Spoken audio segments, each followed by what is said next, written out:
ഒരു business growth സ്റ്റേജിലേക്ക് എത്തിക്കാൻ ഏറ്റവും പ്രധാനപ്പെട്ട ഒരു ടൂളാണ് ഇൻസ്റ്റഗ്രാം എന്നുള്ളത്. അപ്പോൾ ഈ ഇൻസ്റ്റഗ്രാം യൂസ് ചെയ്തിട്ട് ഒരു ബിസിനസ്സിനെ ഗ്രോത്ത് സ്റ്റേജിലേക്ക് എത്തിക്കാനുള്ള പ്രധാനപ്പെട്ട കാര്യങ്ങൾ എന്തൊക്കെയെന്നുള്ളതാണ് ഞാനിപ്പോൾ പറയുന്നത്. അതിൽ പ്രധാനമായിട്ട് നോക്കേണ്ടത് നമ്മുടെ ലക്ഷ്യം എന്താണോ അത് നമ്മൾ ഡിഫൈൻ ചെയ്യുക എന്നുള്ളതാണ്.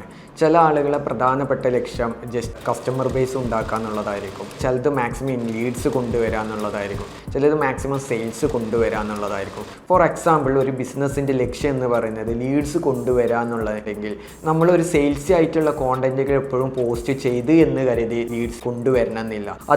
അതിൻ്റേതായ രീതിക്ക് കണ്ടന്റ് ഡെലിവറി ചെയ്യണം. ഇപ്പോൾ എക്സാമ്പിൾ എഡ്യൂക്കേഷണൽ കോണ്ടന്റുകൾ, ഇൻഫോർമേറ്റീവ് ആയിട്ടുള്ള കോണ്ടന്റുകൾ, പിന്നെ ട്രസ്റ്റഡ് ആയിട്ടുള്ള അതോറിറ്റി ആയിട്ടുള്ള കോണ്ടന്റുകൾ, ഇപ്പോൾ ടെസ്റ്റിമോണിയൽസ്, റിവ്യൂസ്, ഇങ്ങനത്തെ കോണ്ടന്റുകൾ, അതിൻ്റെ കൂടെ തന്നെ ഓഫറുകൾ, പിന്നെ അതേപോലെ തന്നെ സെയിൽസി ആയിട്ടുള്ള കോണ്ടന്റുകളൊക്കെ ഡെലിവറി ചെയ്യുമ്പോൾ ലീഡ്സ് ആയിട്ട് കൺവേർട്ട് ആവാൻ സാധിക്കും. അപ്പോൾ ഇതേപോലെ ഒരു പ്ലാൻ ചെയ്ത് കണ്ടന്റുകൾ ചെയ്യുമ്പോൾ മാത്രമേ നമ്മളെ പർപ്പസ് മീറ്റ് ചെയ്യാൻ സാധിക്കുള്ളൂ. പിന്നെ അടുത്ത കാര്യം, ഒരു വിഷ്വൽ സ്ട്രാറ്റജി കൊണ്ടുവരിക എന്നുള്ളതാണ്. അഥവാ അതൊരു കളർ പാറ്റേൺ നിങ്ങൾ ഫോളോ ചെയ്യുക, അതേപോലെ തന്നെ എല്ലാ ഡിസൈൻസിലും ഒരു സെയിം ഫോൺസ് ലേഔട്ടുകൾ ഫോളോ ചെയ്യുക. അഥവാ ഇത് വ്യത്യസ്തമായിട്ട് വന്നു കഴിഞ്ഞാൽ അൺപ്രൊഫഷണൽ ആയിട്ട് തോന്നിക്കാനുള്ള ഒരു സാധ്യത ഉണ്ട്. അതുകൊണ്ട് എല്ലാത്തിനും ഒരേ സ്ട്രക്ചർ തന്നെ ഫോളോ ചെയ്യുക എന്നുള്ളതാണ്. ഇതിങ്ങനെ ഫോളോ ചെയ്ത് കഴിഞ്ഞാൽ ഓഡിയൻസിന് കൺഫ്യൂസിങ് ഉണ്ടാവുന്നത് ഒഴിവാക്കാൻ കഴിയും. പിന്നെ അതേപോലെ തന്നെ ഒരു പ്രീമിയം ലുക്സ് നമ്മൾ ഇൻസ്റ്റാഗ്രാമിൽ കൊണ്ടുവരാം. പിന്നെ അതേപോലെ തന്നെ ഓഡിയൻസിന് നമ്മളെ ബ്രാൻഡിനെ കുറിച്ച് റിമൈൻഡ് ചെയ്യിപ്പിക്കാൻ ഇത് നല്ല രീതിയിൽ ഹെൽപ്പ് ആക്കുന്നു.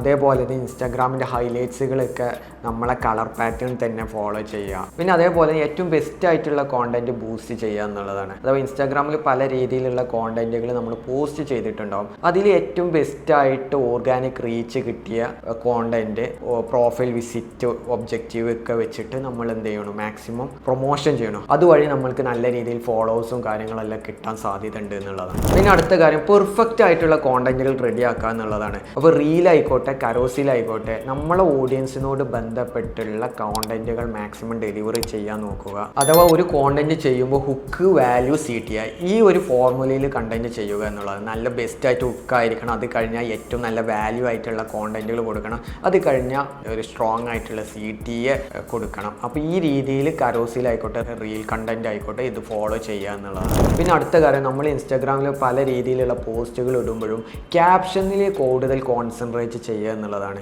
ഇൻസ്റ്റാഗ്രാം എന്നുള്ളത് ഇപ്പോൾ ഒരു സോഷ്യൽ മീഡിയ മാത്രമല്ല, ഒരു സെർച്ച് എഞ്ചിൻ കൂടിയാണ്. ഇന്ന് പലരും ഇൻസ്റ്റാഗ്രാമിൽ പല കാര്യങ്ങളും സെർച്ച് ചെയ്യുന്നുണ്ട് എന്നുള്ളതാണ്. അപ്പോൾ അവിടെയൊക്കെ നമ്മളേതായ കണ്ടന്റുകൾ കാര്യങ്ങളൊക്കെ കാണിക്കണം എന്നുണ്ടെങ്കിൽ നമ്മളെ സർവീസിൻ്റെ കീവേഡ്സുകളും കാര്യങ്ങളൊക്കെ ഫോക്കസ് ചെയ്തിട്ട് തന്നെ നമ്മളെ ബെസ്റ്റ് ആയിട്ടുള്ള ക്യാപ്ഷൻസ് ആഡ് ചെയ്ത് പോസ്റ്റ് ചെയ്യുക എന്നുള്ളതാണ്. പിന്നെ അടുത്ത കാര്യം, ഈ അടുത്ത് വന്ന ഒരു അപ്ഡേഷനാണ് ട്രയൽ റീൽ എന്നുള്ളത്. അഥവാ ട്രയൽ റീൽ എന്ന് പറയുന്നത്, നമ്മളൊരു പോസ്റ്റ് ഇടാനുണ്ടെങ്കിൽ നമ്മളെ ഫോളോവർ അല്ലാത്ത ആളുകൾക്കായിരിക്കും നമ്മളെ റീലും കാര്യങ്ങളൊക്കെ കാണിച്ചു കൊടുക്കുന്നത്. അപ്പോൾ ഈ ഒരു സംവിധാനമാണ് ട്രയൽ റീൽ എന്നുള്ളത്. അഥവാ നമ്മൾ ഈ ഒരു ട്രയൽ റീൽ വന്നതോടുകൂടി നമ്മൾക്ക് നമ്മളെ ഫോളോവേഴ്സിനെ കാണിപ്പിക്കാതെ തന്നെ നമ്മൾക്ക് റീല് പോസ്റ്റ് ചെയ്യാൻ സാധിക്കുന്നതാണ്. അതുകൊണ്ട് തന്നെ നമ്മൾക്ക് നമ്മളെ ഒരു പോസ്റ്റ്, ഒരു റീൽ ഇടുന്ന മുമ്പ് തന്നെ ഇത് വർക്കാവോ ഇല്ല എന്നുള്ളത് നമ്മൾക്ക് അറിയാൻ പറ്റും. അപ്പോൾ ഈ ട്രയൽ റീൽ സംവിധാനം നമ്മൾക്ക് യൂസ് ചെയ്തിട്ട് ഒരേ ടോപ്പിക്കിൽ പെട്ട ഒരു കണ്ടന്റ് തന്നെ പല ആംഗിളും നമ്മൾ ക്രിയേറ്റ് ചെയ്തിട്ട് ട്രയൽ റീലിൽ പോസ്റ്റ് ചെയ്തിട്ട് അതിലേതാണോ നല്ല രീതിയിൽ വർക്കാവുന്നത് നമ്മൾക്ക് റിയലായിട്ട് പോസ്റ്റ് ചെയ്യാവുന്നതാണ്.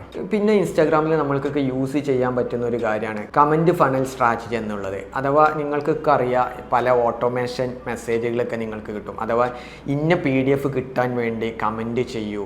ആ കമൻറ്റ് ചെയ്ത് കഴിഞ്ഞാൽ പിന്നെ നിങ്ങൾക്ക് ഓട്ടോമാറ്റിക്കലി റിപ്ലൈ നിങ്ങളെ മെസ്സേജൊക്കെ വന്നിട്ടുണ്ടാവും. അപ്പോൾ ഇങ്ങനെ ഒരു സംവിധാനം നിങ്ങളെ ഇൻസ്റ്റാഗ്രാമിൽ യൂസ് ചെയ്യുക എന്നുള്ളത്. അതിനു വേണ്ടി നമ്മൾ പ്രധാനമായിട്ട് യൂസ് ചെയ്യുന്ന ടൂളുകൾ മിനി ചാറ്റ്, സോർച്ച, ഇതേപോലെയുള്ള ടൂളുകൾ യൂസ് ചെയ്തിട്ട് നമ്മൾക്ക് കമൻറ്റുകളൊക്കെ ഓട്ടോമേഷൻ ചെയ്യാൻ പറ്റും. ഇത് നിങ്ങളെ ഇൻസ്റ്റാഗ്രാമിൽ കൊണ്ടുവരുന്നത് നല്ലതായിരിക്കും എന്നുള്ളതാണ്. പിന്നെ അടുത്ത കാര്യം, ബയോ നല്ല രീതിയിൽ ഒപ്റ്റിമൈസ് ചെയ്യുക എന്നുള്ളതാണ്. അഥവാ നമ്മളെ ബയോ നോക്കിക്കഴിഞ്ഞാൽ നമ്മൾ എന്തൊക്കെയാണ് സർവീസുകളാണ് കൊടുക്കുന്നത്, എന്താണ് നമ്മൾ, ഈ കാര്യങ്ങളൊക്കെ കറക്റ്റായിട്ട് ആളുകൾക്ക് മനസ്സിലാവുന്നുള്ളതാണ്. അപ്പോൾ ഏറ്റവും ബെസ്റ്റായിട്ട് ബയോ നല്ല രീതിയിൽ ഒപ്റ്റിമൈസ് ചെയ്യുക എന്നുള്ളതാണ്. പിന്നെ ഇൻസ്റ്റാഗ്രാമിൽ കോണ്ടന്റ് ചെയ്യുമ്പോൾ പല രീതിയിലുള്ള കോണ്ടന്റുകൾ നമ്മൾക്ക് ചെയ്യാം. പക്ഷേ ഇതിപ്പോൾ ഏറ്റവും ട്രെൻഡിങ് ആയിട്ടുള്ള കോണ്ടന്റാണ് സ്റ്റോറി ടെല്ലിംഗ് കോണ്ടന്റുകൾ എന്നുള്ളത്. അഥവാ സ്റ്റോറി ടെല്ലിംഗ് കോണ്ടന്റ് എന്ന് പറയുന്നത് ഒരു സ്റ്റോറി പറയുന്ന രീതിയിൽ കോണ്ടന്റുകൾ ചെയ്യുക എന്നുള്ളതാണ്. അങ്ങനെ കോണ്ടന്റ് ചെയ്യുമ്പോൾ നിങ്ങളുടെ ഓഡിയൻസിലെ ഇടയ്ക്ക് ഒരു ഇമോഷണൽ കണക്ഷൻസ് നിങ്ങൾക്ക് ഉണ്ടാക്കിയെടുക്കാൻ പറ്റും. ഈ സ്റ്റോറി ടെല്ലിംഗ് കോണ്ടന്റുകൾക്ക് കൂടുതൽ പ്രയോറിറ്റി കൊടുക്കുക എന്നുള്ളതാണ്.